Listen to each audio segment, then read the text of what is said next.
우리가 개척 영업을 처음 시작할 때 꼭 알아야 할 사항 한 가지를 말씀드릴게요. 장소 선택에 대한 부분인데요. 내가 어떤 개척지에서 일을 할 것인가 하는 부분을 선택을 해야 되겠죠. 그게 선택이 되어야 그 다음이 진행이 되는 거예요. 그 장소에서는 내가 어떤 상품을 판매를 할지, 그죠? 그 장소는 어떤 상품이 잘 먹힐까, 이런 것들을 살짝 고민을 하게 될 거고요. 그러면 일단 상품을 선택했어요. 상품을 선택했으면 그럼 이 상품은 어떤 화법으로 가야 될까? 그 시장에서는 시장마다 그 써야 되는 화법이 다 달라질 수 있어요. 상품은 같아도. 자, 그래서 그런 부분들을 고민해야 되는데, 첫 번째 원칙은 이렇습니다. 장소 선택을 할 때 강한 고객과 내가 얘기할 수 있는, 상담할 수 있는 시간의 여유가 있어야 돼요. 그냥 명함만 주고 오는 것도 뭐 의미는 있습니다. 하지만 대부분 그게 결과로 연결되는 거는 굉장히 어려움이 있어요. 내가 시간만 낭비할 확률이 굉장히 높아요. 그래서 명함도 주고 뭐 전단지도 주지만 일정 부분 얘기할 수 있는 시간 여유가 있어야 돼요. 예를 들어서 상가를 내가 가겠다라고 하면, 상가가 또 종류도 많잖아요. 뭐 식당가를 간다든지 아니 옷가게를 간다든지, 여기에 따라서 가야 되는 시간대도 달라지죠. 식당 같으면은 점심시간은 당연히 피해야 되겠죠. 바쁘니까. 그죠? 좀 덜 바쁜 점심시간이 끝나고 이분들이 약간 쉬는 시간이 있을 거 아닙니까? 그 시간을 이용해서 이제 들어가는 거죠. 그럼 상가 같으면은 예를 들어서 상품도 선택을 해야 돼요. 그죠? 장소만 해서 되는 게 아니라 거기에 맞는 상품, 뭐 화재범이든지 배상 책임이든지 그 사람들이 들을 수 있는 이런 내용들을 가지고 가는 거죠. 옷가게는 옷가게대로. 그죠? 이런 형태로 내가 거기에 맞는 상품 미리 잘 챙겨서 가는 거죠. 상품만 챙기면 됩니까?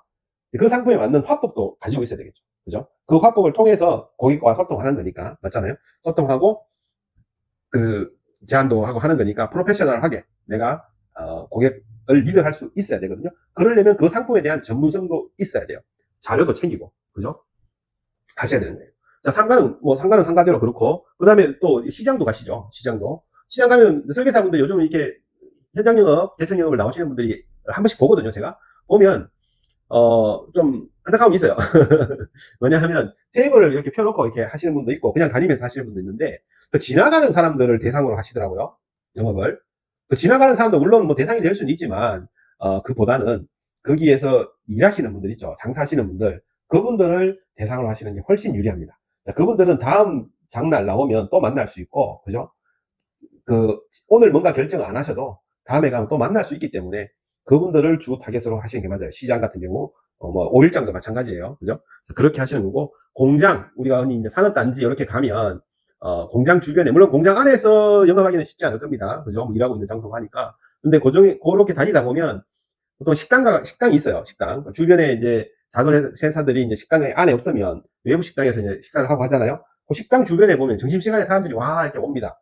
보통 그 점심시간에는 늘상 그 비슷한 인원들이, 어제 왔던 사람, 그저께 왔던 사람들이, 매일같이 그 식당을 이제 식사하러 오죠. 그죠? 그럼 점심시간 1시간은 식사하러 들어갈 때 잠깐 얘기하고, 이렇게, 전단지든지 명함을 주고 하면 그 사람이 보고 나오다가 궁금한 거 있으면 물어보고, 이렇게 한단 말이에요. 그러면 그냥 멀뚱멀뚱 서 있는 것이 아니고, 그런 자리는 작은 테이블 하나 펴는 게 좋아요.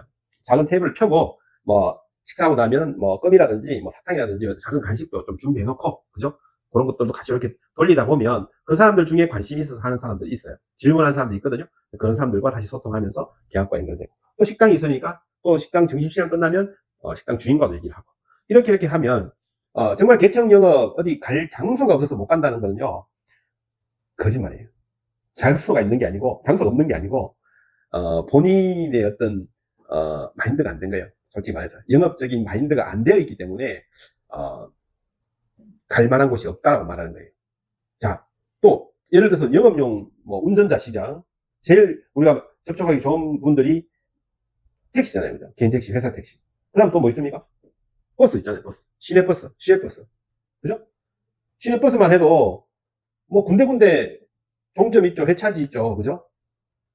회사 있죠. 시내버스 회사. 또 있습니까? 공원버스 있죠. 학교버스 있죠. 학원버스 있죠. 또 있습니까? 뭐 화물차 있죠. 화물차는 일반적으로 좀 만나기 어렵죠. 그죠? 그런 노하우들도 있습니다. 어떤 장소에 가는. 그 다음에 뭐, 레미콘 차도 있죠. 믹스차. 덤프차도 있죠. 왜 일할 데가 없어요? 넘치고 넘칩니다. 일할 장소는. 자, 그런 장소들을 선택을 내가 이제 결정을 하는 거예요. 나는 상가를 가야겠다. 상가 중에서도 식당을 가야겠다. 라고 하면 그 식당에서 어떤 상품이 먹힐까에 대한 부분을 공부를 하는 거죠. 어떤 시간에 가면 좋을까? 시도해보면서 알아내겠죠. 그죠? 자, 이렇게 해서, 장소는, 우리가 개척 영업으로 일할 수 있는 장소는 무궁무진하다. 그죠? 또 병원 가시는 분도 계시잖아요, 병원. 꼭 병원에 인하우스를 해야 갈 수 있는 건 아닙니다. 병원과 계약을 해서 인하우스 해가지고 거기서 뭐 보상 청구를 이렇게 해주면서 이렇게 그죠? 보험과 연결되는 어떤 접점을 찾아내는 어떤 그 영업을 하시는 분들도 많이 계시잖아요. 회사도 있고 하잖아요. 자, 근데 그분들이 모든 병원에 그렇게 인하우스 계약을 해서 들어가지는 않거든요. 그죠? 그러면 개인이, 그죠? 통금 청구할 때 요즘은 그 뭐야 병원에서 도와주시는 분들이 있거든. 큰 병원들은요. 뭐 그 주변에 있으면서 본인도 그런 일들 도와주면서 보험과 관련된 뭐 청구와 관련된 일 이제 살짝살짝 도와주면서 보험을 연결할 수 있고 정보도 받아낼 수 있고 그렇게 할 수 있거든요. 자, 병원 또 어디 있습니까? 무궁무진합니다. 그죠? 자, 그렇게 해서 우리가 개척 영업에서 제일 중요한 거 한 가지는 장소를 어떤 장소에서 내가 일을 할 것인가를 선택하는 겁니다. 그 선택의 가장 중요한 사항이 뭐라고 했죠? 그 사람과 그 가망 고객과 내가 얘기할 수 있는, 상담을 할 수 있는 시간이 있는 그런 장소를 선택해야 됩니다. 자, 여기까지 하겠습니다. 감사합니다.